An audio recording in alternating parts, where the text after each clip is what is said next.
কালেমা যদি ইন্তেকালের সময় পড়তে পড়তে আমরা দুনিয়া থেকে বিদায় নিতে পারি, তাহলে আল্লাহর বানানো জান্নাতে যাইতে কোনো হিসাব দিতে হবে না। সুবহানাল্লাহ।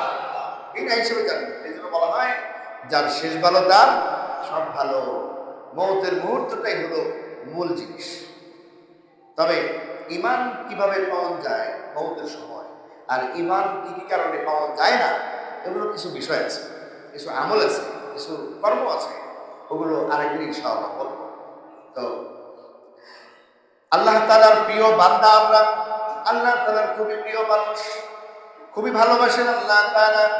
এই বিষয়ে আমি একটি কোরআনে কারিমার আয়াত তেলাওয়াত করেছিলাম, একটা হাদিসের আলোচনা করা খেয়াল করেছি। আমি আগে হাদিসটা বলবো, তারপরে কোরআন আয়াত। বুখারী শরীফের বর্ণনা, সহিহ হাদিস। আল্লাহর প্রিয় রাসূল সাল্লাল্লাহু আলাইহি ওয়াসাল্লাম বলেন, ও বান্দা, ও আমার উম্মতেরা, আল্লাহ তাআলা তোমাদেরকে ভালোবাসেন। কেমন ভালোবাসা বাসেন জানো নাকি? একটা দৃষ্টান্ত দিয়েছেন, বুখারী শরীফের বর্ণনা এসেছে। আল্লাহর প্রিয় নবী সাল্লাল্লাহু আলাইহি ওয়াসাল্লাম বলেন, মরুভূমির মধ্যে এক ব্যক্তি উটের মধ্যে সওয়ার হয়ে যাচ্ছে। অনেক দিন লাগবে এই মরুভূমি পার হতে। সাহারা মরুভূমি আছে না আফ্রিকার মধ্যে, সাহারা মরুভূমি পার হতে 15 দিন সময় লাগে। আর যদি দ্রুতগতির ট্রেন লাইন হয়েছে এখন, ট্রেনেও 3 দিন লাগে। তো এই মরুভূমির মাঝখানে যদি যায়, কোনো দানা পানি খানা কিছু নাই, কোনো কিছুর ব্যবস্থা নাই। আল্লাহ রাসূল উদাহরণ দিয়েছেন, উটের উদাহরণ দিয়েছেন। উটের মধ্যে উঠে কোনো ব্যক্তি একটা মরুভূমি পাড়ি দিচ্ছে, ঠিক মাঝখানে যখন গিয়েছে, তখন সে কোনো কারণে ইস্তেনজা করতে, হয়তো কোনো কারণে উট থেকে নেমেছে। উটের পিঠের উপরে তার 5-7 দিনের খাবার ছিল, পানি ছিল, উটের উপরে তার সবকিছু ছিল উটের সাথে। এখন সে যখন ইস্তেনজায় বসেছে, ঘুরে দেখে উট আর তার সামনে নাই, দৌড়ে ভেগে চলে গেছে। এখন এই উত্তপ্ত বালুকাময় মরুভূমির মধ্যে এই ব্যক্তি কতক্ষণ বাঁচতে পারে দানা পানি ছাড়া, উত্তপ্ত বালুর মধ্যে। কিন্তু তারপরেও সে খুঁজতে খুঁজতে উটকে খুঁজে পায় না। এক পর্যায়ে দেখলো একটা গাছ দেখা যায়, ছোট্ট একটা গাছ। সেই গাছের নিচে একটু আরাম নিচ্ছে, বসেছে।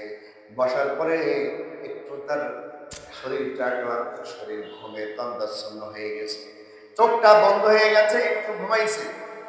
বলেন তো টেনশন আছে না নাই? মরুভূমির মধ্যে এই পর্যায়ে যদি ফিরে না পায়, নিশ্চিন্ত সে মরে যাবে, বাঁচার কোনো উপায় নাই। মরুতে আবার হিংস্র প্রাণীও আছে। বলে হুজুর, দিনে গাছের ছায়া থাকবে, রাতের মধ্যে ঘুমায় থাকবে, সমস্যা। বলে সমস্যা হলো হিংস্র প্রাণী সে খেয়ে ফেলবে। মানে ভয়ানক হিংস্র প্রাণী আছে, বিচ্ছু আছে, সাপ আছে, বাঘ আছে, ভাল্লুক আছে, নেকড়ে আছে। সে বাঁচার কোনো উপায় তার নাই। আল্লাহর প্রিয় নবী বলেন, এই ব্যক্তি এই বিপদের সময় সে নিজের জীবনকে ছেড়ে দিয়েছে, সে মৃত্যুর জন্য প্রস্তুত হয়ে গিয়েছে। কালেমায়ে শাহাদাত পড়তে পড়তে গাছের ছায়ার তলে ঘুমিয়ে গেছে। এক পর্যায়ে দেখতে পাইল তার ঘুমটা ভেঙে গেল। ঘুমটা যখন ভেঙে গেছে, ঘুম ভাঙার পরে পিছন দিকে ফিরে তাকায় দেখে সেই উটটা আবার সে আসে দাঁড়িয়ে আছে। বলেন তো খুশি লাগবে? নতুন জীবন ফিরে পাওয়া খুশি লাগবে? আহ নতুন জীবন ফিরে পাওয়ার ইতিহাস জানেন আপনারা? দেখেন নাই কখনো? কত মানুষ থেকে আমি শুনছি, গতকাল একটা ঘটনা শুনছি, এখন বলার সময় নেই। যে অ্যাক্সিডেন্ট একেবারে লেগে যাবে, পিছন থেকে ধাক্কা দিয়ে সরাই দিচ্ছে। কে করেছে? তার হায়াত আছে, ফেরেশতা দিয়ে করেছে। এই কথাটা শুনেছি তবলিগের এক জিম্মাদার থেকে, টঙ্গী ইজতেমা ময়দানের জিম্মাদার। উনি বলেছেন যে আমি টঙ্গী জংশন পার হইতেছি, আমি দেখলাম যে ট্রেন আসতেছে, কিন্তু অনেক দূরে, রাতের লাইটের কারণে সে বুঝতে পারে না। বয়স্ক মানুষ, কিন্তু খুব কাছে যে ছিল এটা সে বুঝতে পারে না। যেই ট্রেনের লাইনে ঢুকে গেছে, পিছন থেকে মানুষ চিল্লাচিল্লি শুরু করেছে। এটা আর একটা ভুল। মানুষ যখন পিছন থেকে চিল্লেছে, সে পিছনে তাকাইছে। যদি যাইতো তো আলহামদুলিল্লাহ, যেই পিছনে তাকাইছে দাঁড়ায় গেছে ট্রেনের সাথে।